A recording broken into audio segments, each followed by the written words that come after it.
ibadah kita hari ini. Sebelumnya saya mau menyapa semuanya. Apa kabar semuanya? Luar biasa. Saya selalu senang kalau 5.000 orang menjawab saya. Apa kabar semuanya? Luar biasa. Selalu luar biasa di dalam Tuhan. Amin. Ya, ibadah di akhir bulan ini masih dalam topik besar kita Pursuing the Truth, dan khusus untuk hari ini dan mungkin beberapa sesi ke depan kita akan sama-sama belajar Pursuing True Worship, ibadah dalam standar Allah. Karena saya yakin ini nggak selesai di hari ini, maka ini adalah part yang pertama. Part yang kedua tergantung giliran saya nanti, karena saya belum mendapat arahan yang persis dari Bapak Rohani. Ya, tapi pasti ini memang nggak selesai. Mungkin work aja juga hari ini nggak selesai.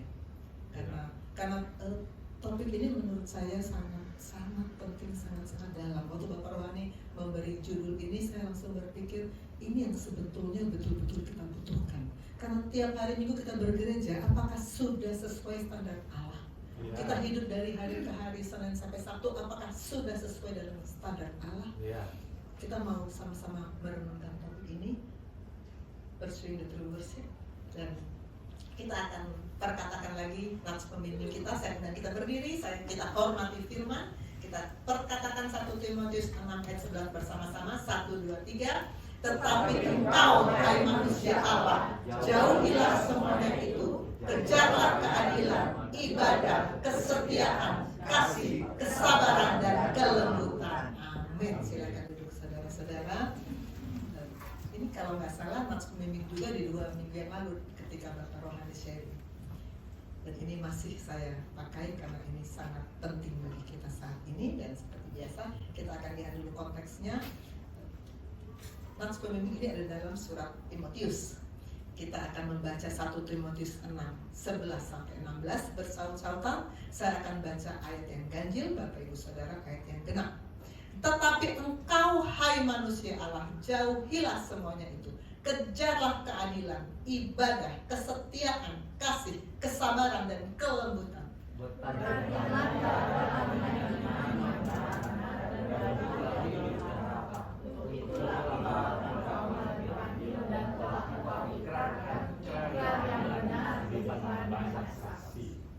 Di hadapan Allah yang memberikan hidup kepada segala sesuatu, dan di hadapan Kristus Yesus yang telah mengikrarkan ikrar yang benar itu juga di muka Pontius Pilatus, kuserukan kepadamu, turutilah perintah ini dengan tidak bercacat dan tidak tercela, hingga pada saat Yesus menyatakan yaitu saat yang akan ditentukan oleh penguasa yang satu-satunya dan yang penuh bahagia, Raja di atas segala raja dan Tuhan di atas segala Tuhan. Dialah satu-satunya yang datang kepada maut, bersama yang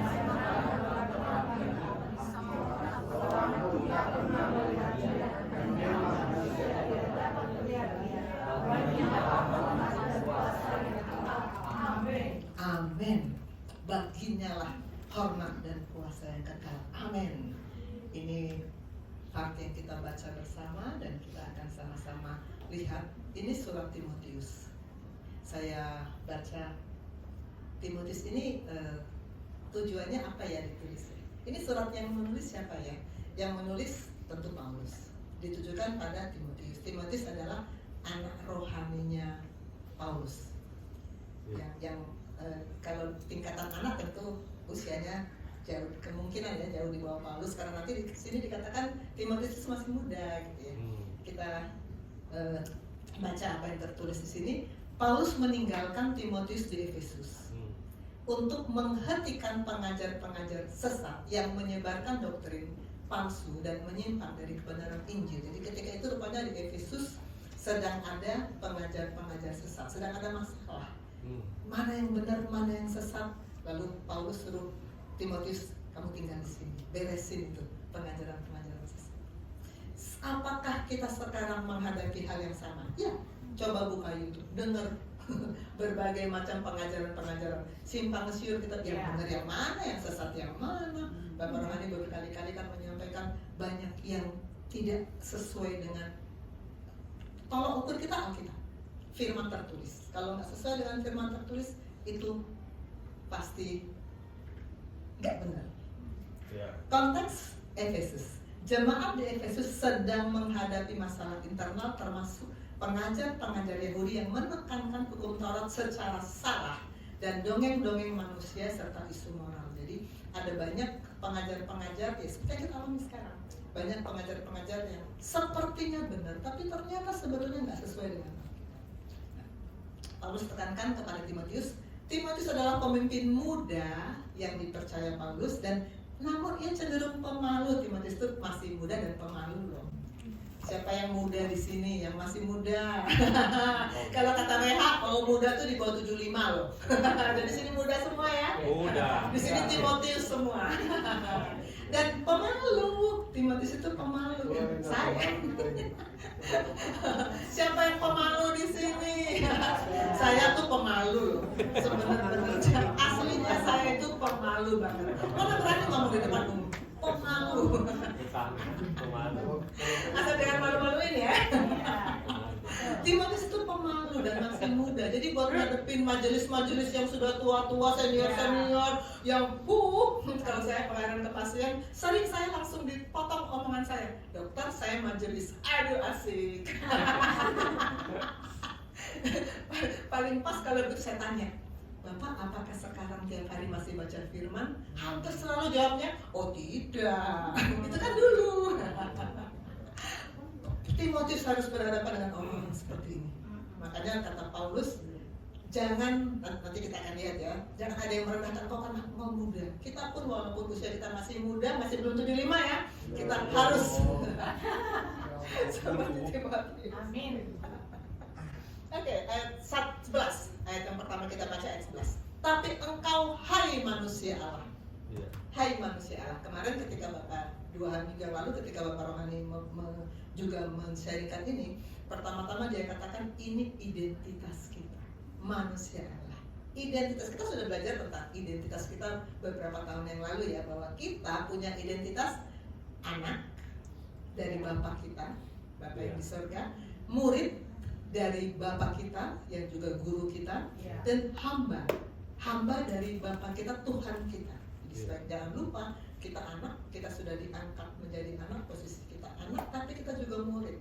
Anak kalau tidak belajar jadi apa?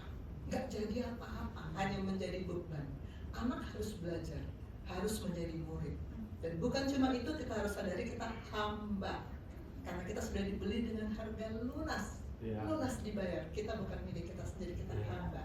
Kita anak, kita murid, kita hamba. Ini identitas kita. Jadi kalau siapa yang mengatakan ya saya anak, saya murid, saya hamba, boleh pasang foto di sini, asik. Siapa mau kirim ke saya fotonya, nanti saya panjang juga di sini. Bisa akan datang muncul. Saya anak, saya murid, saya hamba. Dan itu berarti kita adalah man of God. Kita manusia Allah. Manusia Allah. Anak, murid, hamba. Beberapa minggu yang lalu Bapak Rohani men-sharingkan tentang manusia Allah. Saya terbesar yang setiap orang percaya. Setiap orang percaya memang manusia milik Allah. Semua orang percaya yang mengaku Allahnya Bapa, Tuhan Yesus, yang beribadahnya ke gereja, memang manusia milik Allah. Tapi tidak semua, nggak semua dari orang percaya itu mau serahkan diri total kepada Allah dan sedia menuntut diri. 2 minggu yang lalu Bapak Rani mengatakan menuntut diri, mengharuskan diri hidup dalam pola Allah. Nggak semua. Yang memutuskan saya mau serahkan diri total kepada Allah, saya mau hidup dalam pola Allah, itulah manusia. Itulah yang punya identitas anak, murid, dan hamba. Tapi engkau, hai manusia Allah, pastikan kita yang ada di sini semuanya sudah masuk dalam definisi manusia Allah, sudah serahkan diri total kepada Allah dan hidup dalam pola Allah. Seperti apa sih hidup dalam pola Allah? Kita sudah hafal dengan 1 Yohanes 2 ayat 6 ya. Kita ucapkan sama-sama 1, 2, 3. Barang siapa mengatakan bahwa ia ada di dalam Dia, ia wajib hidup sama seperti Kristus telah hidup. Ini hidup manusia Allah. wajib hidup sama seperti Kristus setelah hidup. Seperti apa sih Kristus setelah hidup? Ya baca aja Injil, 4 Injil semuanya menceritakan 3,5 tahun ketika Kristus hidup seperti apa. Senggol-senggol kanan kiri. Apakah kamu manusia Allah? Apakah kamu manusia Allah? Senggol-senggol. Hai manusia Allah, kata Paulus kepada Timotius, hai manusia Allah, jauhilah semuanya itu. Jauhilah semuanya itu. Ini yang mana yang katanya dijauhi? Tentu kita harus baca pasal-pasal sebelumnya. Pasal-pasal sebelumnya antara lain di 1 Timotius 4 ayat 7 dikatakan, tetapi jauhilah tahayul dan dongeng nenek-nenek tua. Ini maksudnya ajaran-ajaran sesat itu jauhi. Begitu banyak berseliweran di sekitar kita ajaran-ajaran yang tidak sesuai dengan firman tertulis. Jauhi ajaran sesat. Supaya bisa menjauhi ajaran sesat, bagaimana caranya? Latihlah dirimu beribadah. Latih dirimu beribadah. Beribadah itu harus dilatih. Kata Paulus kepada Timotius, dan firman ini datang pada kita hari ini, harus dilatih. Bukan cuma murid kedokteran yang mesti berlatih ya. Murid-murid saya tiap hari saya latih caranya ngomong ke pasien, saya latih caranya nyuntik, saya latih caranya keluarin air yang banyak di perut itu ya, yang pernah saya tayangkan videonya ya. Saya latih.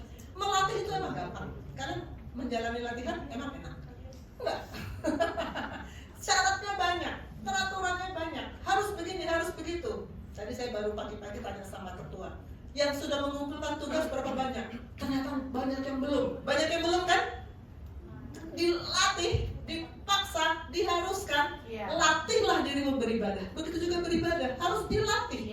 Harus dilatih. Emang enak-enak kita asal yang penting kita datang ke gereja, karena memang kalau nggak ke gereja nanti dimarahi sama orang tua, nanti apa kata dunia gitu ya.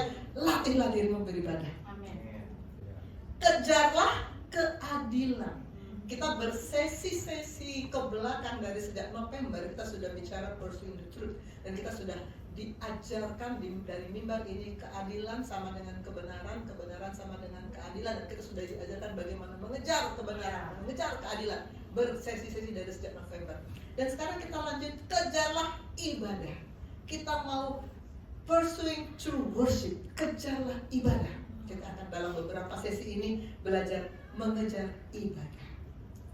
Pursuing true worship, ibadah dalam standar Allah, bukan standar gereja masing-masing, bukan standar keluarga masing-masing, tapi standar Allah. Amin. 12. Bertandinglah dalam pertandingan iman yang benar dan rebutlah hidup yang kekal. Paulus sering menggunakan olahraga-olahraga dalam surat-suratnya, sampai saya berpikir Paulus itu atlet kali ya? Apa dia pebulu tangkis kayak Pastor Jerry? Atau dia atlet angkat-angkat seperti kakak Samuel yang badannya bagus itu? Ternyata Paulus kan bukan atlet ya. Apa sih profesi Paulus? Anak sekolah minggu yang belum lama keluar dari sekolah minggu, apa profesi Paulus? Ayo. Paulus itu apa? Tukang bikin tenda. Jadi dia bukannya penganggur, dia pekerjaannya bikin tenda. Tapi ketika itu olahraga sedang populer di Yunani, lari, tinju gulat, makanya dia menggambarkan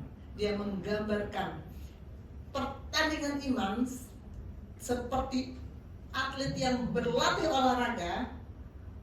Adik Karen yang cantik ini yang tadi nari-nari, dia juga atlet loh. Kamu atlet apa nak? Badminton. Oh, seperti Pastor Jerry. Lah, badminton, salah lu. Atlet harus punya disiplin, harus berjuang dan harus usaha keras. Makanya Paulus katakan disiplin rohani, perjuangan iman, usaha keras dalam melayani. Seperti itu, seperti atlet. Mana ada atlet santai-santai? Betul. Gak bisa. Langsung mati, gugur. Mana bisa santai Karen? Pasti semuanya diatur, jam-jamnya diatur, jam berapa harus bangun, jam berapa harus latihan, pasti ada porsinya, harus dipenuhi semuanya. Disiplin.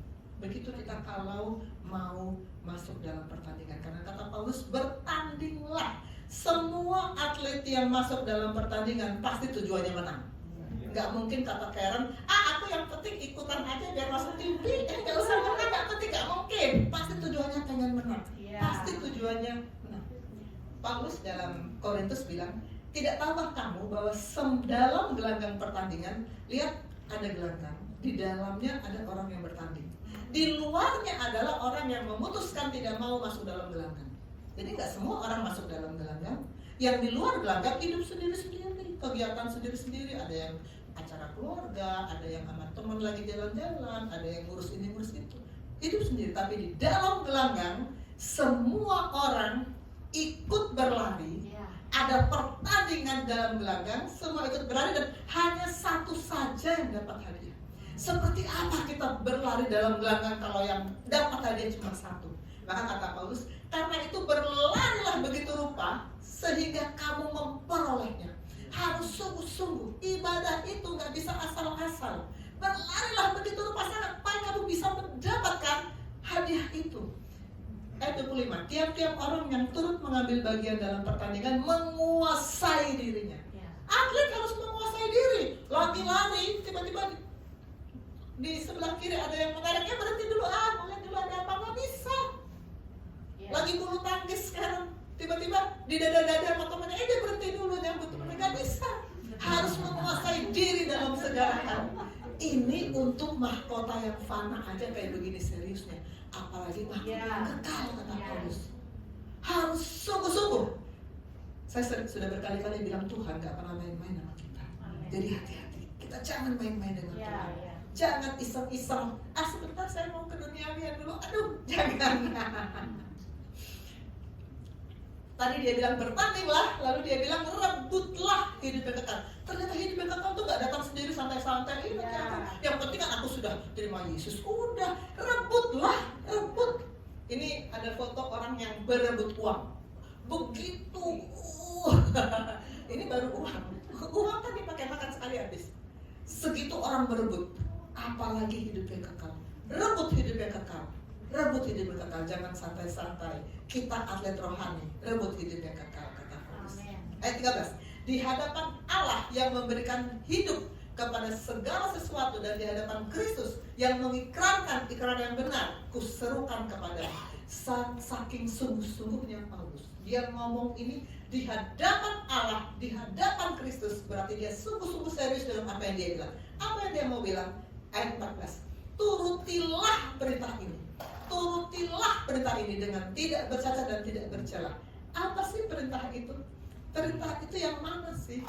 Saya sering untuk murid-murid saya sering mengutip Yohanes 14 dan 15. Definisi mengasihi Yesus. Kan saya selalu tanya kalau pertemuan pertama, kamu mengasihi Yesus nggak?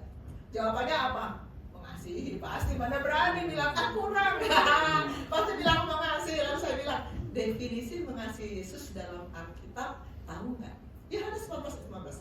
Jika kamu mengasihi aku, kamu akan menuruti segala perintahku. Paulus bilang turutilah perintah ini. Perintah yang mana? Segala perintah. Segala perintah tidak bisa kita modifikasi. Kita modifikasi.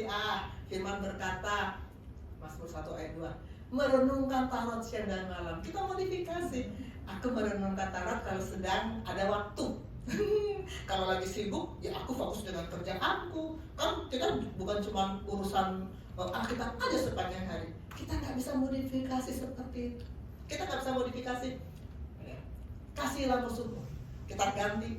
Kasihlah musuhmu kalau dia sudah minta maaf sama kamu. Kalau belum ya hajar aja terus. Nggak bisa ya. Jadi segala perintah adalah segala perintah. Turutilah perintah ini dengan tidak bercacat, tidak bercela. Jangan dimodifikasi. Jangan pilih-pilih perintah yang enak aja, yang gampang untuk dikerjakan. Mungkin Filipi 4 agak gampang, bersuka cita doang kan agak gampang. Padahal kalau lagi ada masalah bagaimana bersuka cita? Susah juga ternyata ya. Matius 7 ayat itu perintah paling gampang. Mintalah maka akan diberikan kepadamu. Enak itu meminta. Segala perintah dengan tidak bercacat dan tidak bercela. Ayat 15. Mulai kapan? Kapan kita mulai melakukan? Saya mau mulai sekarang melakukan. Mulai sekarang atau mulai nanti kalau sudah pensiun. Sekarang kan aku mau nabung dulu, fokus sama ini itu nanti. Mulai kapan? Kita tidak tahu kapan. hingga pada saat Tuhan kita menyatakan diri, dan kita nggak tahu kapan Tuhan menyatakan diri. Kalau nanti siang kiamat bisa nggak? Bisa aja. Beberapa minggu yang lalu kita pernah di KB3, Papi beberapa rohani bilang, saya sekarang suka berdoa Tuhan. Tuhan datang nggak malam ini? kan kita nggak tahu waktunya. Selalu kita harus dalam kondisi siap setiap saat. Maka dari kapan kita harus turut? Sekarang. Now, the king is coming. Kita nggak tahu. Harus siap dari sekarang. Yaitu saat yang akan ditentukan oleh penguasa yang satu-satunya dan yang penuh bahagia, Raja di atas segala raja, Tuhan di atas segala Tuhan, kedatangan Kristus. Kita nggak tahu. Maka kita harus siap dari sekarang. Siap dari sekarang. Tanya lagi senggol-senggol sebelah kanan, udah siap belum? Udah siap belum? Dari sekarang siapnya. Amin. Ayat 16. Dialah satu-satunya yang tidak takluk kepada maut, bersemayam dalam terang yang tak terhampiri. Seorang pun tidak pernah melihat dia, dan memang manusia tidak bisa melihat dia. Baginya lah hormat dan kuasa yang kekal. Baginya lah kemuliaan. Tujuan Tuhan menciptakan kita, ini pengajaran Bapak Rohani, adalah untuk memuliakan Tuhan. Roma 11 ayat 36. Sebab segala sesuatu adalah dari Dia, dan oleh Dia, dan kepada Dia. Baginya lah kemuliaan sampai selama-lamanya. Amin. Sekarang kita masuk pada what. What, why, how. Hari ini what saya rasa tidak selesai. Why dan how nanti pada kesempatan sesi berikutnya. Ayat nats pembimbing kita tadi ada kata-kata kejarlah ibadah. Kejarlah ibadah. Pursuing true worship. Kita lihat dulu, apa sih worship? Kalau saya ketik di Google worship, akan keluar gambar-gambar seperti ini. Worship, sesi person worship. Apakah worship itu seperti ini? Iya betul, memang betul. Worship itu seperti ini, iya betul. Namun bukan hanya sesi person worship. Apakah worship itu Tuhan suka? Bisa suka, tapi bisa juga enggak. Kenapa? Amos ini tiba-tiba muncul. Aku membenci. Langsung firman bilang begitu. Aku menghinakan perayaanmu. Aku tidak senang pada perbukulan rayamu. Sungguh, apabila kamu mempersembahkan kepadaku korban bakaran dan korban sajian, aku tidak suka. Jadi, tidak semua worship Tuhan suka. Enggak semua ibadah Tuhan suka. Aku membenci katanya.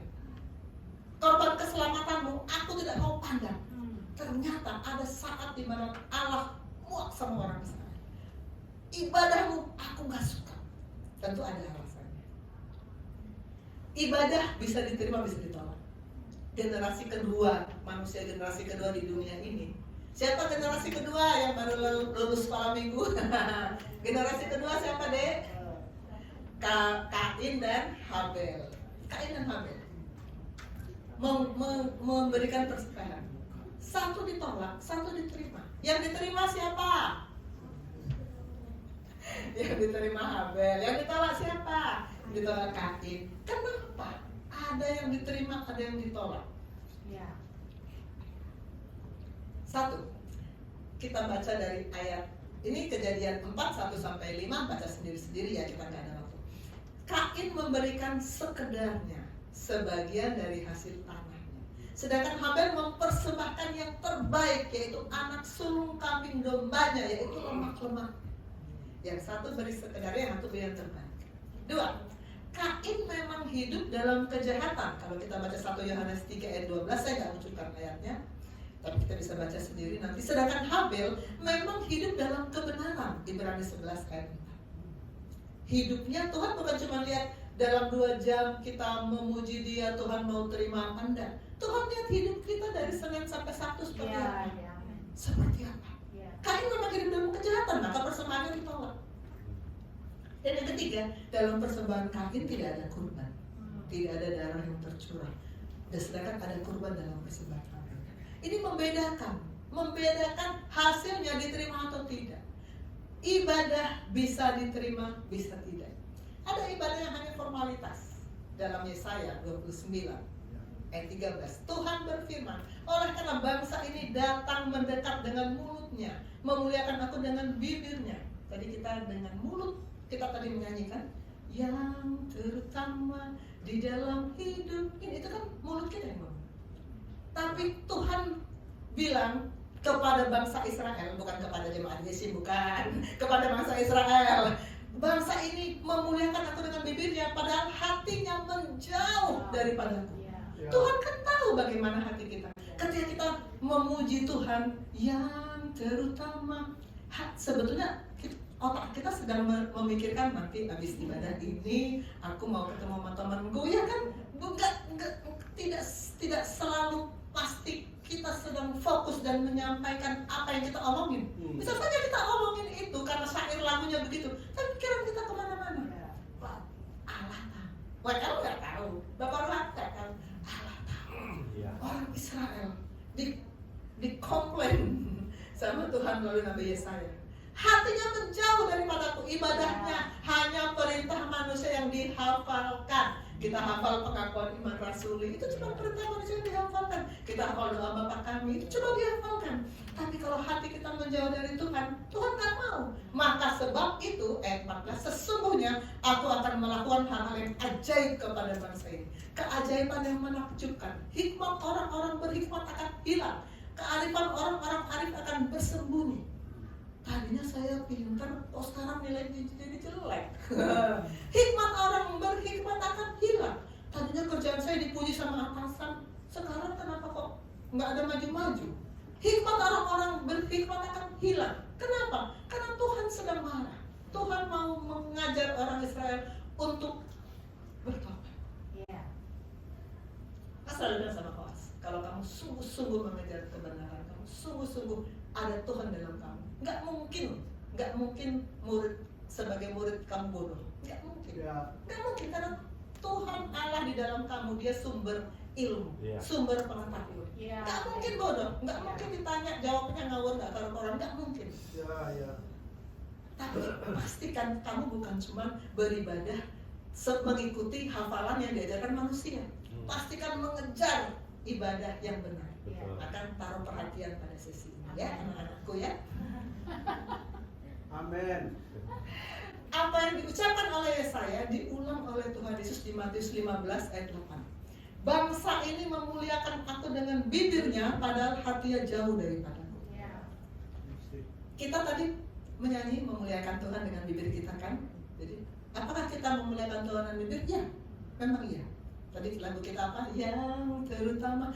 Tapi apakah hati kita melekat kepada Tuhan atau jauh dari Tuhan?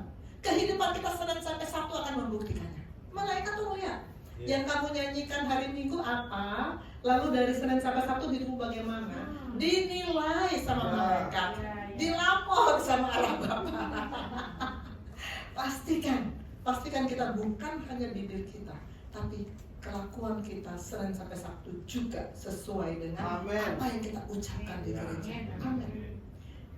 Selanjutnya Tuhan Yesus bilang apa? Percuma mereka beribadah kepadaku, sedangkan ajaran yang mereka ajarkan ialah perintah manusia. Percuma beribadah. Ibadah ternyata bisa percuma.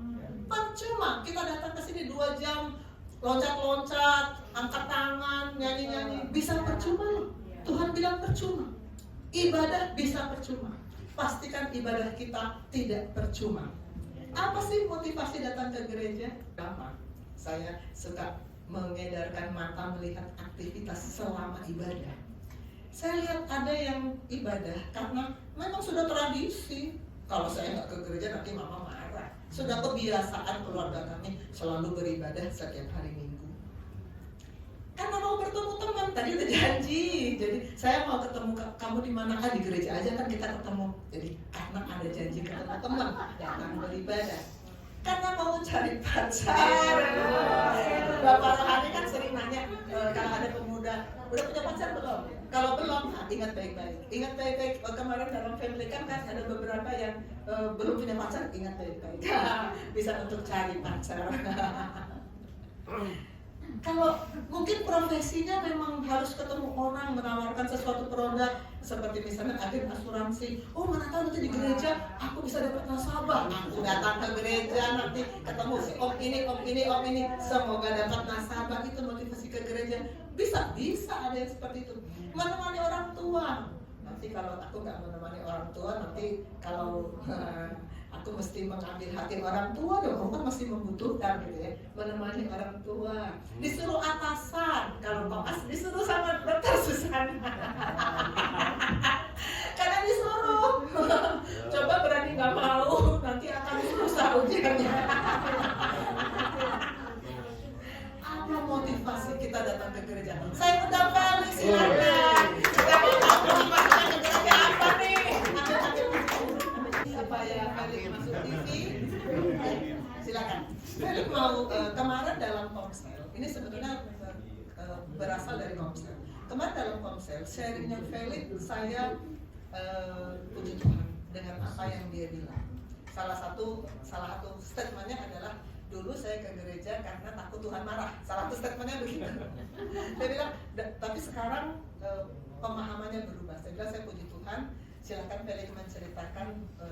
Ya, kamu kan baru pertama kali sharing di sini ya. Mungkin kamu juga mau menceritakan secara umum apa yang kamu dapat sejak masuk IPD sampai sekarang. Silakan.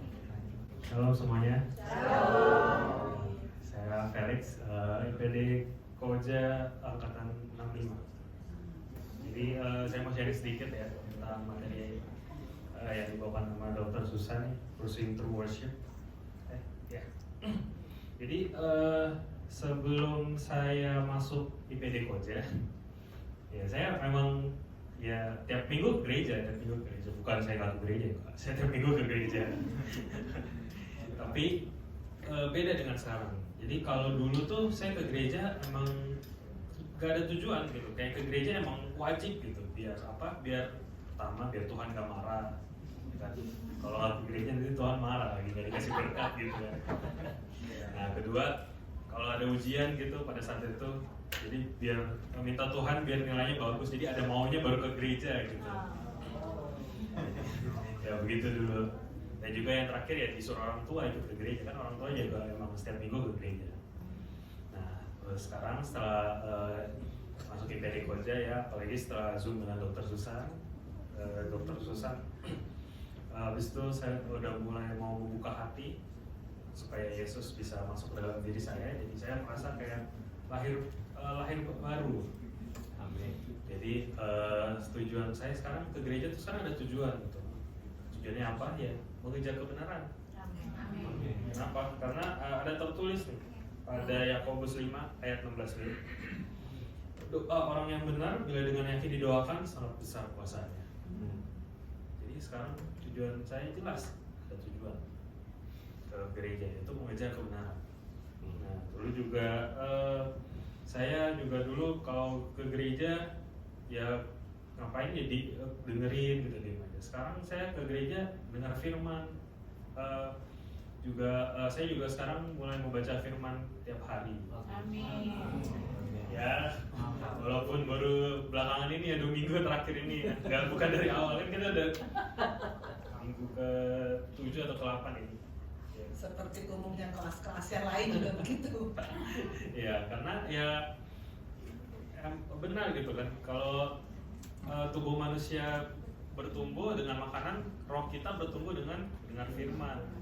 Amen. Mungkin dulu sebelum saya kesini, roh saya masih anak kecil kayak belum nggak denger firman ya. Dulu di gereja juga nggak dengerin gitu, diem aja dulu, kayak ikut aja, yang penting ke gereja. Nah kalau sekarang beda, kayak hampir setiap hari saya baca firman. Jadi kayak dulu kan tiap pagi tuh pasti bahkan di-share oleh Dr. Susan jam 4 biasanya tuh. Saya bangun pagi bakal lihat selalu pantau grup lihat firman hari ini apa ya gitu. Dan terakhir ada lagi saya jujur pertama kali saya ke gereja ini saya ada sedikit bingung ya, karena puji-pujiannya tuh beda gitu sama gereja lama saya. Puji-pujiannya tuh berekspresi, bernari-nari, lompat-lompat. Kalau dulu gereja saya tipenya injili, jadi gereja saya yang pujinya ya nyanyi aja gitu, nyanyi diam, badannya diam. Tapi nyanyi gitu. Ya, jadi saya awalnya bingung gitu masuk ke sini. Tapi lama-kelamaan saya mikir juga benar juga ya, karena ada tertulis pada Mazmur 150 ayat 4, pujilah dia dengan rebana dan tari-tarian, pujilah dia dengan permainan kecapi dan seruling. Ada di firman begitu. Jadi kayak ya udah benar, ternyata memuji Tuhan tuh harus berekspresi. Terus terakhir ya saya juga dulu di gereja lama saya pelayanan, saya main keyboard. Nah tapi bedanya sekarang kalau dulu tuh saya pelayanan karena disuruh orang tua. Jadi setiap kali saya pelayanan ke gereja tuh kayak rasanya ada beban gitu. Saya harus main nih, gak boleh salah gitu. Kalau salah didengerin sama orang lain gitu kan, malu sendiri gitu.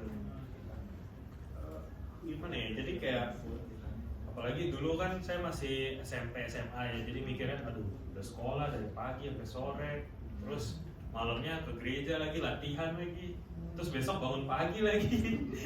Capek gitu kan dulu mikirnya pasti kalau ada saya tugas pelayanan di ini main keyboard, mikirnya tuh pasti aduh capek terus. Tapi ya, sama kayak Pastor Felix main keyboard juga. Tapi sekarang setelah saya masuk di PD Koja, jadi saya mikir kayak emang pelayanan itu wajib. Kita harus pelayanan, dan pelayanan pun juga nggak hanya di gereja. Setiap hari tuh dilihat dari kita hari Senin sampai Minggu, gak cuma hari Minggu juga. Kalau hari Minggu doang pelayanan, tapi nggak baca firman, jalan dari Senin sampai Minggu juga gak sesuai dengan ajaran Allah, ya. Melakukan dosa lah setiap hari Senin ini, ya percuma juga pelayanan, cuma kewajiban doang jadinya. Jadi mulai dari sekarang mulai dari saat ini sampai ke depannya saya memutuskan untuk mengejar ibadah yang benar. Jadi sekian dari saya. Dan yang sering saya katakan sama Felix adalah kita melayani Tuhan digerakkan oleh firman. Jadi kalau kamu tidak ketemu firman, yang kamu lakukan bukan pelayanan tapi aktivitas biasa. Oke, silakan duduk. Puji Tuhan. Kita akan lihat apa kata firman tentang ibadah yang berkenan. Ini gambar dari Bapak Rohani.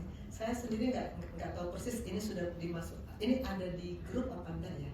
Saya Bapak masukkan di grup? Enggak ya? Berarti belum.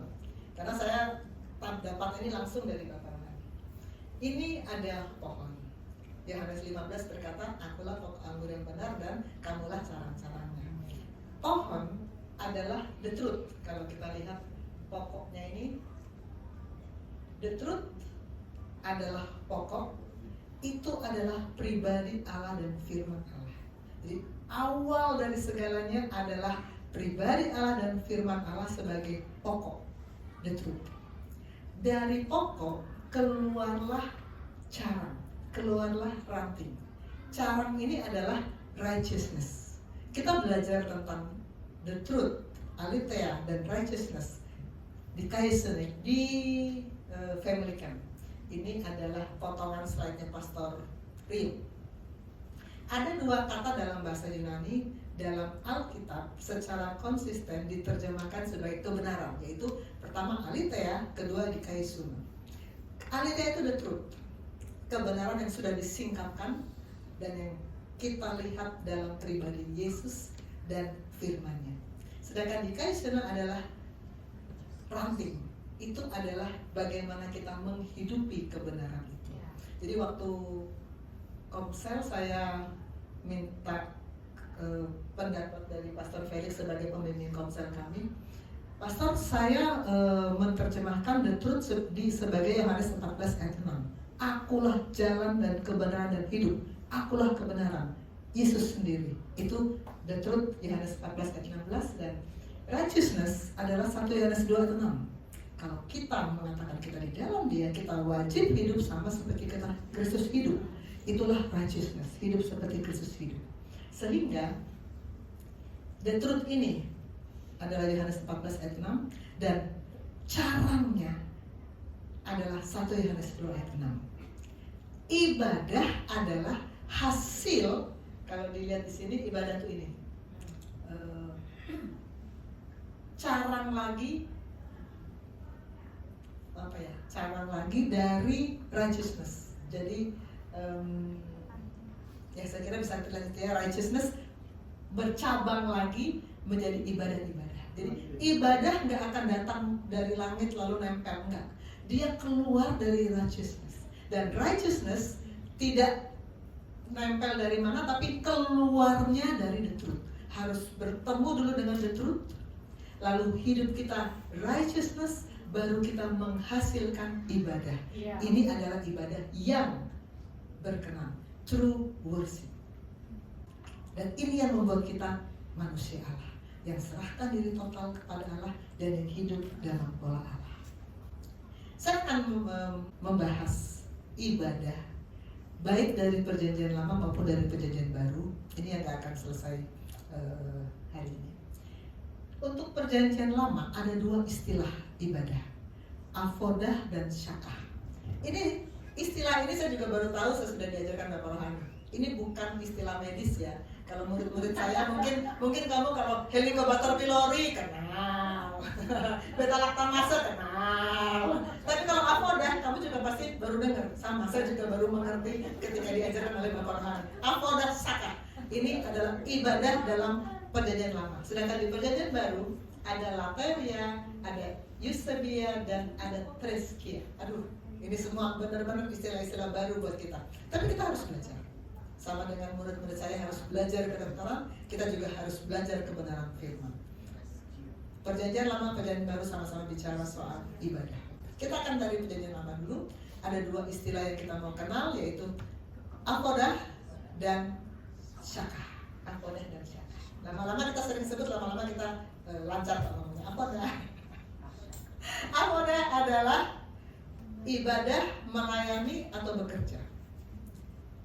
Bekerja, melayani, menjadi hamba.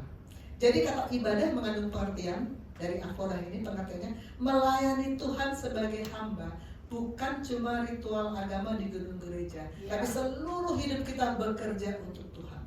Karena di akhir sharingnya Kelly kan dia bilang sebetulnya kan bukan cuma melayani Tuhan saat di gereja, Senin sampai Sabtu itu juga melayani Tuhan, ya betul. Kita belajar dari Yusuf. Yusuf adalah tokoh yang sudah sering kita bahas dan saya akan bahas lagi karena sangat bagus sebagai contoh. Ada 3 episode yang kita mau bicara tentang Yusuf. Di rumah Potifar, di penjara, di istana Firaun. Koas boleh pegang mic? Mike boleh pegang mic? Mike, itu ada mic? Mike pegang mic? Oke, baca Kejadian 39, 2-4, silakan. Kejadian 32 ayat 2-4. Tetapi Tuhan menyertai Yusuf sehingga ia menjadi seorang yang selalu berhasil dalam pekerjaannya. Maka tinggallah ia di rumah tuannya, orang Mesir itu. Setelah dilihat oleh tuannya bahwa Yusuf disertai Tuhan dan bahwa Tuhan membuat berhasil segala sesuatu yang dikerjakannya, maka Yusuf mendapat kasih tuannya dan ia boleh melayani dia. Kepada Yusuf diberikannya kuasa atas rumahnya dan segala miliknya diserahkannya pada kekuasaan Yusuf. Ya, terima kasih, silakan duduk.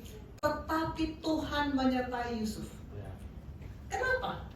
Karena Yusuf itu bertemu dengan, tadi kita lihat ada pokok yang bernama the truth dan ada righteousness. Yusuf itu keluar, muncul, lahir dari pokok. Dia ada Tuhan di dalam dia, maka dia hidupnya righteousness, maka dia yang dia kerjakan, yang keluar dari dihasilkan oleh Yusuf adalah selalu berhasil dalam pekerjaannya. Amin. Kalau kita di dalam dia dan dia di dalam kita, maka pasti akan terjadi ini. Karena kalau kita terhubung dengan pokok, semua sari-sari makanan yang dihisap oleh akar pasti akan berjalan ke ranting, pasti. Ranting gak boleh teriak-teriak, pokok berikan aku makanan, enggak, pasti akan naik ke ranting. Jadi kalau hidup kita kok gagal melulu, kok gak ada berhasilnya, hati-hati. Jangan-jangan kita belum muncul keluar dari the truth itu. Ya. Jangan-jangan kita cuma cangkokan, jangan-jangan kita cuma benalu. Kita merasa nempel pada pokok, cuma nempel doang, bukan muncul keluar dari pokok. Pastikan kalau ragu-ragu ada Bapak Rohani. Bapak Rohani siap membedah hidup kita untuk memastikan sudah benar-benar muncul dari the truth atau hanya benalu yang nempel. Ya, hati-hati. Kok gak berhasil, kok gagal melulu, hati-hati. Yusuf disertai oleh Allah. Dia muncul keluar lahir dari the truth. Dia righteousness, jadi kaisuno. Dia menghasilkan pekerjaannya. Bukan ibadah yang 2 jam di gereja. Dia bukan WL, dia bukan pemain keyboard, dia bukan song leader, bukan. Tapi dalam pekerjaannya, dia menghasilkan kemuliaan bagi Tuhan. Amen. Itu avoda. Itu sesi pertama di Potifar, sesi kedua di penjara. Koas berikutnya silakan Felix. Kejadian 39, 21, 23. Kejadian 29 ayat 21 sampai 23. Tetapi Tuhan menyertai Yusuf dan melimpahkan kasih setianya kepadanya dan membuat Yusuf kesayangannya bagi kepala penjara itu. Sebab itu kepala penjara mempercayakan semua tahanan dalam penjara itu kepada Yusuf dan segala pekerjaan yang harus dilakukannya di situ. Dialah yang mengurusnya dan kepala penjara tidak mencampuri segala yang dipercayakannya kepada Yusuf. Karena Tuhan menyertai dia dan apa yang dikerjakannya dibuat Tuhan berhasil. Amen. Tuhan menyertai dia karena dia muncul, dia lahir, dia keluar dari pokok, dari the truth. Penjara yang di jalan Yusuf bukan penjara yang ringan, liang tutupan di bawah tanah. Karena posisinya dia budak, udah budak di penjara lagi. Apa yang lebih buruk dari itu? Buruk banget. Tapi Tuhan menyertai dia dalam kondisi yang semuanya serba sulit, serba terbatas. Tuhan menyertai kita. Tuhan membuat tetap berhasil. Tetap berhasil. Pastikan kita betul-betul righteousness muncul, keluar, lahir dari the truth. Karena Tuhan akan menyertai dan membuat berhasil apa yang kita lakukan. Amin. Dan episode ketiga di Istana Firaun. Silakan Calvin. Kejadian 41 ayat 38 sampai 40. Lalu berkatalah Firaun kepada pegawainya, mungkinkah kita mendapat orang seperti ini, seorang yang penuh dengan roh Allah? Kata Firaun kepada Yusuf, oleh karena Allah telah memberitahukan semuanya ini kepadamu, tidaklah ada orang yang demikian berakal budi dan bijaksana seperti engkau. Engkaulah menjadi kuasa atas istanaku, dan kepada perintahmu seluruh rakyatku akan taat. Hanya inilah kelebihanku daripadamu. Ya, kita semua tahu kan ceritanya. Jadi dampak dari Allah menyertai Yusuf, Allah di dalam dia. Hidup Yusuf merupakan lahir dari the truth. Righteousness itu menjadi kehidupan dia. Maka Firaun berkata, Allah yang memberitahukan semuanya ini kepadamu. Akhirnya nama Tuhan yang dimuliakan. Allah yang memberitakan ini. Amin. Tidak ada yang berdemikian berakal budi dan bijaksana seperti engkau. Engkau menjadi kuasa atas istanaku. Yusuf diangkat, dimuliakan karena dia terus terhubung dengan pokok. Ini adalah ibadah yang dijalankan Yusuf. Bukan, dia tidak mimpin konser, tapi pekerjaannya betul-betul lahir dari Allah yang bekerja di dalam dia, yang menyertai dia. Dia berhasil dan dia memuliakan Allah dalam hidupnya. Avoda. Pekerjaan sebenarnya sama dengan pelayanan. Yusuf berhasil karena melayani melalui dunia kerja. Pelayanan tidak hanya sebatas gereja, tapi Senin sampai Sabtu apa yang kita kerjakan itu pelayanan. Dan saya tayangkan lagi ini, pelayanan, pekerjaan itu adalah buah. Buah adalah aktivitas yang digerakkan oleh firman. Kita harus digerakkan oleh firman. Setiap pagi harus bertemu firman. Sepanjang hari merenungkan firman. Yang kita kerjakan digerakkan oleh firman. Dan itu akan menghasilkan hasilnya kemuliaan Allah. Pelayanan ini pelayanan atau bukan sih? Ini penyaringnya ini. Surga mengakui ini pelayanan kalau digerakkan oleh firman dan hasilnya kemuliaan Allah. Amin. Saya panggil Mike. Mike pakai bawa Mike ya. Mike ini satu angkatan sebelum Calvin. Saya ya supaya kamu kelihatan di TV, saya turunkan slide-nya. Ya, saya mau Mike menceritakan bagaimana kamu sebelum dan sesudah melewati PD Koja dan bagaimana kamu seperti yang dialami oleh Yusuf dibuat berhasil dalam studi silat. Shalom. Shalom. Shalom semuanya. Shalom. Selamat pagi, mungkin salam kenal buat semua. Sebelumnya di hari ini mau kesaksian tentang apa yang Dr. Susan sampaikan tadi. Kejadian yang Yusuf alami mungkin nggak persis sama kayak yang aku alami, tapi aku ngerasa aku ngalamin hal itu. Yang aku alami itu adalah ketika salah satu tugas akhirku di PD Koja, karena aku di hari ini udah selesai PD Koja. Jadi salah satu tugas akhir di PD Koja itu Dr. Susan pakai untuk jadi contoh ke teman-teman yang baru mau masuk koas, yaitu kayak Kelvin dan Felix gitu. Jadi selama waktu tugas itu yang di pikiranku itu adalah cuman ngerjain tugas, gimana caranya supaya tugasnya itu cepat selesai, tugasnya bagus, terus aku bisa presentasi. Udah, jadi pikirannya cuma sampai di situ aja, dan nggak pernah mikir kalau itu bisa jadi berkat yang Dr. Susan pakai buat bantu teman-teman yang lain. Terus selama ngerjain tugas itu tuh yang kulakuin itu adalah doa, yang itu adalah salah satu kegiatan kayak kebiasaan baru yang sebelumnya jarang aku lakuin. Kayak sebelumnya tuh kalau ngelakuin kegiatan tuh pasti kayak bisa ini sendiri gampang. Tapi setelah itu tadi dimuridkan di sini, terus ibadah di sini, terus akhirnya doa itu jadi suatu kebiasaan, jadi suatu hal yang harus aku lakuin sebelum aku ngelakuin satu hal, termasuk ngerjain tugas ini. Jadi tugas ini tuh aku awali dengan doa setiap kali ngerjain tugas. Terus setiap kali selesai tugas juga doa karena mampu nyelesainnya gitu.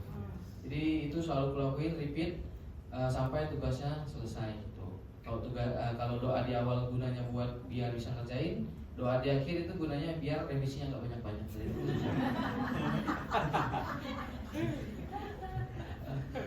Udah, jadi singkat cerita tugasnya selesai, aku bisa presentasi, lulus dari PD Koja.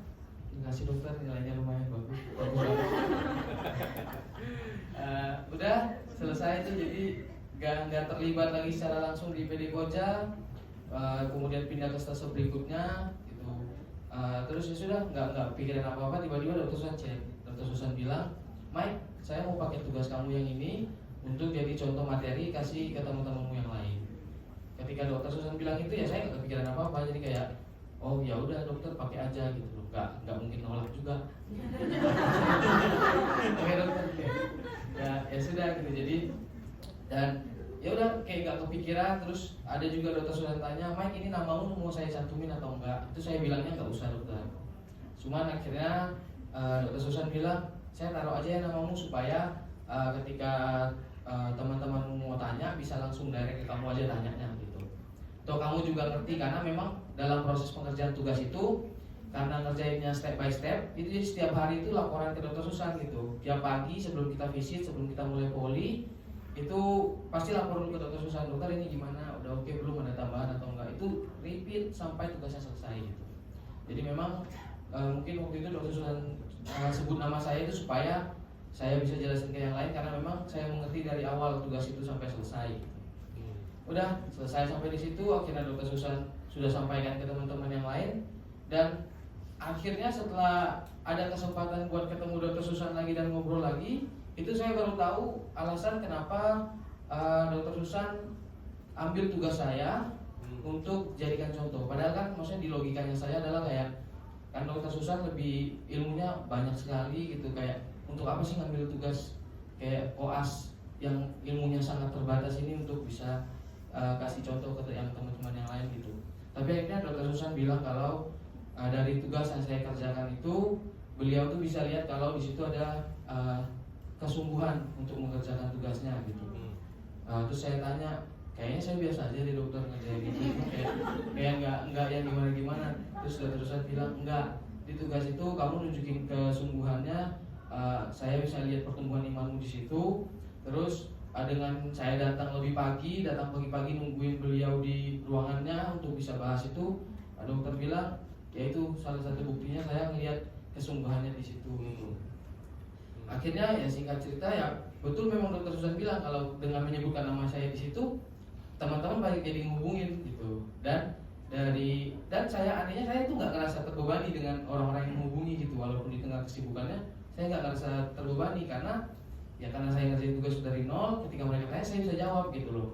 Dan ya memang akhirnya saya sadar bahwa pelayanan itu bukan tentang yang kayak dokter bilang, kayak bukan tentang 2 jam, 3 jam di gereja main musik atau apapun itu, tapi tentang apa yang dilakuin setiap harinya gitu.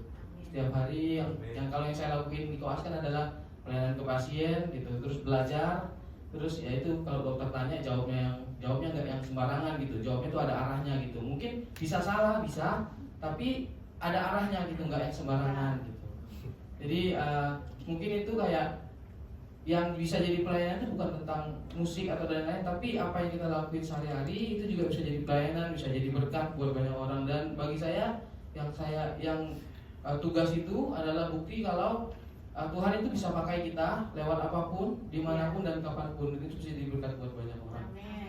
Mungkin sekian yang bisa saya sampaikan, semoga bisa menjadi berkat buat semuanya. Shalom, Tuhan Yesus memberkati. Amin. Tuhan, silakan Ibu. Iya. Sekarang Sakah itu menyembah, sujud, hormat, sikap saat beribadah, menunduk sujud sampai ke tanah, mengagumi kemuliaan Allah. Saya kira kita menerapkan ini waktu di Family Camp ya. Tiba-tiba Pak Rohani bilang kita sujud, kita betul-betul sujud kan di Family Camp, di lantai. Kita betul-betul merasakan ada Allah di sini. Saya mau sungguh-sungguh sujud dengan penuh rasa hormat, menghormati Allah. Itu Sakah. Sikap hati yang mau rendahkan diri di hadapan Allah yang maha tinggi. Penyembah itu fokus menyembah Tuhan dengan sikap hati yang penuh rasa hormat. Pastikan kalau kita menyembah Tuhan, kita menyanyi, kita katakan apa lagu kita tadi? Yang terutama di dalam hidup ini, kita punya rasa hormat, sungguh-sungguh hormat kepada Allah yang sedang kita puji saat itu. Bukan sekedar duduk santai-santai sambil ngomong, sambil jawab ngaku sama teman. Kita di gereja lama saya sering lihat sambil nyanyi, sambil jawab pertanyaan.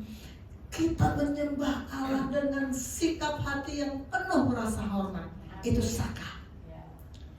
Abraham, tokoh Alkitab yang menunjukkan sikap Sakah. Ada beberapa yang saya mau munculkan. Pertama Abraham. Ini tentu saja semua tahu cerita ini ya. Ini adalah kalau Ishak bawa gendongan kayu. Saya pernah juga sharingkan cuplikan ini kan. Mereka pasti Abraham sedang diperintahkan Allah untuk mempersembahkan anaknya Ishak gitu ya. Kejadian 20 ayat 5, kata Abraham kepada kedua bujangnya, tinggallah kamu di sini dengan keledai ini, aku beserta anak ini akan pergi ke sana, kami akan sembahyang, sesudah itu kami kembali kepadamu. Di terjemahan bahasa Inggris, sembahyang itu dikatakan we'll go yonder and worship. Abraham mau worship. Dan apa yang dilakukan oleh Abraham ketika dia worship? Apa yang sangat penting yang belum tentu kita sanggup lakukan ketika dia worship, menyembah Tuhan? Dia bawa persembahan. Apa persembahan yang dia bawa? Apa? Dia bawa Ishak anaknya. Karena Tuhan memerintahkan dia untuk mempersembahkan Ishak. Coba bayangkan, kita datang, Bapak Rohani pernah mengatakan tidak ada penyembahan tanpa persembahan. Oke, kita berikan persembahan. Persembahan apa yang umumnya kita kasih? Uang kan? Gampang gak mempersembahkan uang kepada Tuhan? Harusnya kan gampang. Tinggal keluarkan kasih. Harusnya kan itu gampang. Bandingkan dengan persembahan Abraham. anaknya yang tunggal dia mau persembahkan kepada Tuhan. Bandingkan. Waktu saya renungkan ini, saya pikir astaga, betapa luar biasanya Abraham. Kita kalau yang saya rasakan dan saya juga perhatikan kalau pasien-pasien saya, anaknya sakit, ibu itu punya naluri begini, mama aja harusnya yang sakit, kamu jangan sakit. Ibu punya naluri seperti itu kan? Kenapa nggak mama aja yang sakit? Kenapa harus kamu? Ada pasien anaknya kena kanker, ibunya sehat, ibunya bilang kenapa nggak saya aja dokter yang kena? Anak itu sangat luar biasa kita sayang, lebih dari diri kita sendiri. Ini disuruh persembahkan. Abraham disuruh persembahkan anaknya. Kalau Abraham disuruh persembahkan dirinya, mungkin buat dia lebih mudah, biar aku aja. Tapi ini anaknya. Tubuh, roh, dan jiwa Abraham persembahkan pada Tuhan. Gak apa-apa Tuhan. Tapi anaknya, betapa luar biasanya Abraham menghormati Tuhan, menghargai Tuhan, mau mempersembahkan yang betul-betul terbaik bagi dia. Ini membuat ketika saya renungkan ini, saya air mata saya menitik. Tuhan, apa yang aku persembahkan kepadamu sama sekali belum sebanding dengan apa yang dilakukan oleh Abraham. Menyembah Tuhan harus dengan persembahan, dan yang kita persembahkan harus yang terbaik yang kita miliki. Tubuh, roh, dan jiwa kita yang terbaik kita berikan kepada Tuhan. Menyembah Tuhan, bawa persembahan. Musa di Keluaran 34:5-8 itu ayatnya panjang, tapi saya gabung yang paling penting. Turunlah Tuhan dalam awan, Tuhan dah hadir. Tuhan pernah hadir di depan Musa, berdiri di sana dekat Musa, menyerukan nama Tuhan. Lalu apa respon Musa? Segeralah Musa berlutut ke tanah lalu sujud menyembah. Berlutut ke tanah, ini seperti yang kita lakukan di family camp. Berlutut sujud menyembah. Saya yakin, saya rasa kita jarang-jarang sujud menyembah, betul-betul sujud menyembah kepada Tuhan. Tapi kita coba mulai memperbaiki sikap kita kalau menghormati Tuhan. Kalau ada gerakan untuk menyembah, kita menyembah. Sujud menyembah berlutut sampai ke tanah seperti Musa. Ini sikap kita ketika menyembah. Daud berkata di Mazmur 95, masuklah marilah kita sujud menyembah, berlutut di hadapan Tuhan yang menjadikan kita. Sujud menyembah, berlutut di hadapan Tuhan. Bukan cuma sekedar tepuk tangan. Saya suka perhatikan di gereja luar sih, bukan di sini. WL bilang angkat tanganmu, angkat tangan cuma segini. Dia bilang sujud menyembah. Kita di sini belum diajak sujud menyembah. Saya pernah ke satu gereja aliran, kan kita ada denominasi. Ada aliran tertentu yang betul-betul sujud menyembah loh, betul-betul sujud menyembah. Dan itu kalau memang digerakkan oleh firman yang di dalam kita, itu pasti akan menyenangkan Tuhan. Pasti, karena firman bilang marilah kita sujud menyembah. Dan Daud bukan hanya sujud menyembah. Di bagian lain di Samuel, dan Daud menari-nari di hadapan Tuhan dengan sekuat tenaga. Hei, dengan sekuat tenaga. Kita nyanyi berdiri aja, aduh capek, Hey, Daud dengan sekuat tenaga. Maka saya, kenapa saya masih mau nari-nari? Saya mau sekuat tenaga saya untuk Tuhan. Karena tadi Mazmur 150 ayat 4 berkata, pujilah Tuhan dengan tari-tarian, dengan rebana. Saya bisa saja kan saya bilang, aku sudah dosen senior, mudah-mudahan bisa saja kan saya bilang begitu. Enggak, saya bilang saya tetap mau memuji Tuhan, saya tetap mau menari untuk Tuhan, sekuat tenaga, sekuat tenaga. Dan Daud berkenan kepada Tuhan. Firman menyaksikan Daud berkenan kepada Tuhan. Kita kejar itu, kita kejar perkenanan Tuhan. Amin. Saya ajak kita berdoa. Kita semua berdoa bilang sama Tuhan, Tuhan aku mau mengejar perkenanan-Mu Tuhan. Aku mau ibadahku betul-betul menyenangkan Tuhan. Aku mau dengan seluruh tubuhku, gerakan tanganku, gerakan kakiku, gerakan tubuhku. Aku mau sekuat tenaga untuk Tuhan. Karena aku mau berkenan kepada-Mu. Terima kasih Bapak. Amin. Amin. Ini kisah Nehemia dan Ezra. Ini kejadiannya ketika bangsa Israel dibebaskan dari Babel. Berapa lama bangsa Israel di Babel? anak makan sekolah minggu 70 tahun. Dibebaskan oleh Koreshi, mereka boleh pulang ke Yerusalem. Sampai di Yerusalem kan sudah 70 tahun ditinggal, kayak apa kondisinya. Tembok sudah rubuh, bait Allah sudah rusak. Lalu mereka bangun, sesudah selesai dibangun mereka mau bikin penyembahan, puji-pujian, pengucapan syukur. Ketika itu Imam Ezra, Nehemia ketika itu sebagai pemimpin, Ezra sebagai imam. Imam Ezra membuka kitab itu di depan mata seluruh umat karena dia berdiri lebih tinggi. Pada waktu itu dia membuka kitab itu, semua orang bangkit berdiri. Makanya kita sering bilang, mari kita bangkit berdiri. Semua orang bangkit berdiri. Lalu Ezra memuji Tuhan, Allah yang maha besar, dan semua orang menyambut dengan amin amin sambil mengangkat tangan. Waktu saya baru masuk di gereja ini, saya nanya ke Bapak Rohani saya polos-polos saja nanya, Bapak, saya sering lihat Pastor Jerry terutama, kalau ada firman yang datang yang pas di hati, jadi langsung angkat tangan dan bilang amin amin. Dan beberapa yang lain juga. Tapi yang paling sering saya Pastor Jerry, amin amin. Itu kenapa Bapak? Bapak yang biasa langsung kasih saya kayak gini. Ini sudah lama dikasih ke saya. Ternyata orang Israel juga ketika mendengar firman menyambut berdiri angkat tangan amin amin. Ini Alkitabiah. Dan ini respon yang menunjukkan bagaimana kita merespon firman. Maka sejak itu saya tahu langsung apa yang difirmankan oleh pengkhotbah di sini masuk ke hati saya, roh saya berkata, saya langsung ikut-ikutan Pastor Jerry. Amin amin. Lalu mereka berlutut sujud menyembah, lagi-lagi sujud menyembah. Ini gambaran ketika Ezra kan posisinya lebih tinggi dari yang lain, lalu semua angkat tangan sujud menyembah. Semua angkat tangan amin amin. Kalau ada firman yang berbicara kepada kita, angkat tanganmu amin amin. Malu pasti banyak yang bilang begitu. Malu, nggak biasa, malu. Angkat tangan bilang amin amin, malu. Apa kata firman? Lukas 9:26 berkata, sebab barang siapa malu karena aku dan karena perkataanku, anak manusia juga akan malu karena orang itu. Jangan malu-malu untuk menyembah Tuhan. Jangan malu-malu untuk merespon firman. Jangan malu-malu untuk angkat tangan. Jangan malu-malu untuk meloncat. Karena kalau kita malu, anak manusia juga malu mengaku kita. Oke, tadi dari perjanjian lama, sekarang dari perjanjian baru. Ini saya rasa nggak selesai.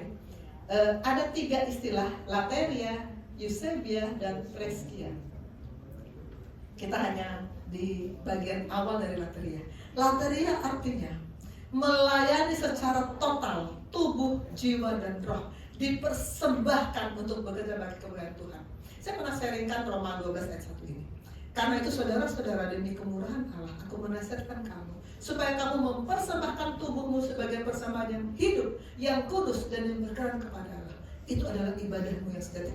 Ibadah yang sejati, ibadah yang kita mau kejar. True worship adalah mempersembahkan tubuh. Dalam sharing saya tentang Roma 12 ayat 1 ini saya sudah bahas kenapa hanya tubuh. Ternyata ketika itu surat ini dikirim kepada jemaat Roma yang sudah dalam posisi dikuduskan. Jadi rohnya sudah selaras. Tubuh juga harus laras. Kita nggak bisa bilang yang penting roh saya, yang penting hati saya untuk Tuhan. Tubuh saya santai-santai aja, saya sambil tiduran aja saya memuji Tuhan. Tubuh harus kita persembahkan juga. Tubuh, jiwa, dan roh harus melayani secara total. Saya panggil siapa nih? Adel, teman menari saya. Angkatan 90.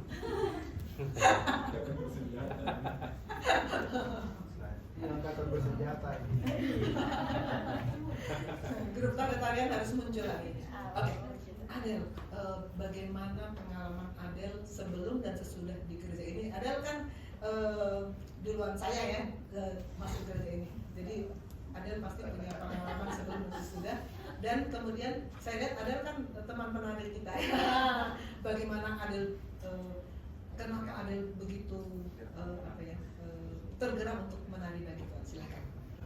Sebelumnya shalom semua. Halo. Sebenarnya saya agak sedikit grogi karena kadang tuh ngomongnya suka beribet gitu kalau untuk sharing di depan banyak orang gitu. Tapi puji Tuhan hari ini Adel mau sharing tentang apa yang Adel rasakan di gereja ini. Gitu.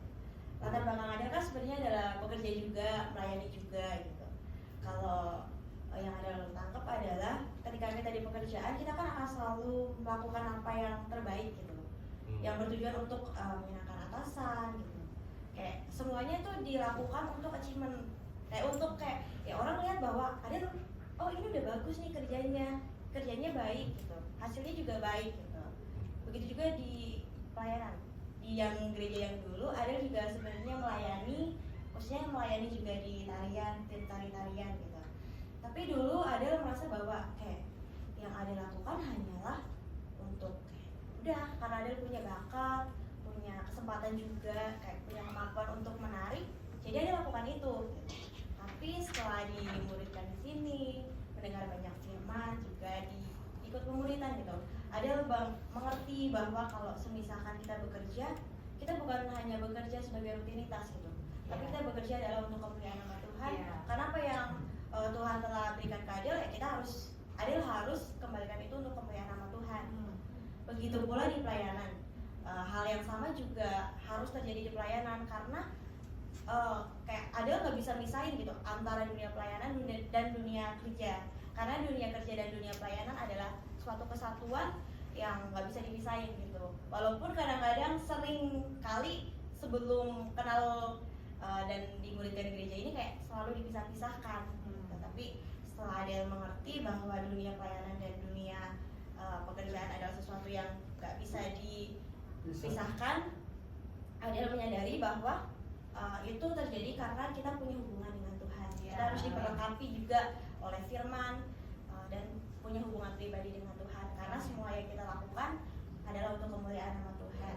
Seperti ada yang tertulis dalam Kolose 3 ayat 23 yang berbunyi, apapun yang kamu perbuat, perbuatlah dengan segenap hatimu seperti untuk Tuhan dan bukan untuk manusia. Dan untuk yang menarik, ada kutip satu ayat dari Mazmur 150 ayat 4 yang berbunyi, pujilah dia dengan rebana dan tari-tarian, pujilah dia dengan permainan kecapi dan seruling. Amin. Ya, puji Tuhan. Firman terus menggerakkan Adel ya. Silakan duduk. Saya undang ke depan Talita dan pastor kesayangan saya. Ini dia. Ya, kita masih akan pada sharing saya selanjutnya. Saya masih akan bicara tentang Lateria, Eusebia, dan Priskia. Dan sesudah itu kita masih masuk pada why. Kenapa kita harus mengejar ibadah yang benar, dan how, bagaimana mengejar ibadah yang benar. Namun sekarang karena waktu, kita akan memuji Tuhan. Kita katakan, ku tinggikan Engkau Yesus melebihi segalanya, lebih dalam ku menyembah dalam roh dan kebenaran. Mari kita bangkit berdiri. Ini cuma chorusnya aja kita nyanyikan sebagai kata-kata hati kita yang sungguh-sungguh mau katakan kepada Tuhan. Kita mau meninggikan Dia lebih dari segalanya. Kita mau menyembah Dia dalam roh dan kebenaran. Pastikan roh kita sudah selaras dengan roh Allah, agar kita bisa menyembahnya dalam roh dan dalam kebenaran. Pastikan kita terus dalam posisi mengejar kebenaran, maka kita bisa menyembah Dia dalam kebenaran.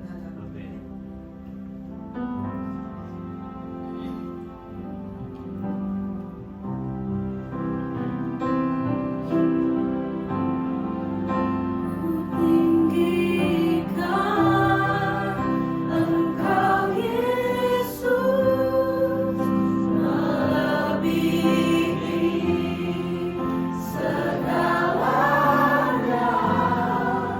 lebih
meninggikan Engkau lebih dari segalanya dalam ibadah kami yang bukan hanya 2 jam di gereja, 3 jam di gereja, tapi dalam sepenuh hidup kami dari tiap-tiap hari, dari Senin sampai Senin lagi. Kami mau terus meninggikan Engkau. Kami mau terus hidup dalam avodah, ibadah melalui apapun yang kami kerjakan setiap hari bagi kemuliaan-Mu, digerakkan oleh firman. Kami juga mau sungguh-sungguh dalam sakah, ibadah yang sungguh-sungguh hormat padamu, ibadah yang sungguh-sungguh membawa persembahan hidup kami, ibadah yang sungguh-sungguh menjadikan Engkau sebagai Allah dalam hidup kami, menghormati Tuhan, agar kami berkenan kepadamu. Kami mau dengan seluruh tubuh kami mau bergerak untuk Tuhan, menari untuk Tuhan, angkat tangan untuk Tuhan, loncat untuk Tuhan dengan sekuat tenaga, agar Engkau berkenan kepada kami seperti Engkau berkenan kepada Daud. Kami juga mau mengejar perkenan-Mu. Terima kasih Bapak, tolong kami, ajar kami terus dalam minggu-minggu ini kami terus belajar bagaimana ibadah yang berkenan kepadamu, agar hidup kami boleh mendapatkan perkenan-Mu. Terima kasih Bapak. Mari sama-sama kita yang mau mengejar ibadah yang berkenan, sama-sama kita katakan amin.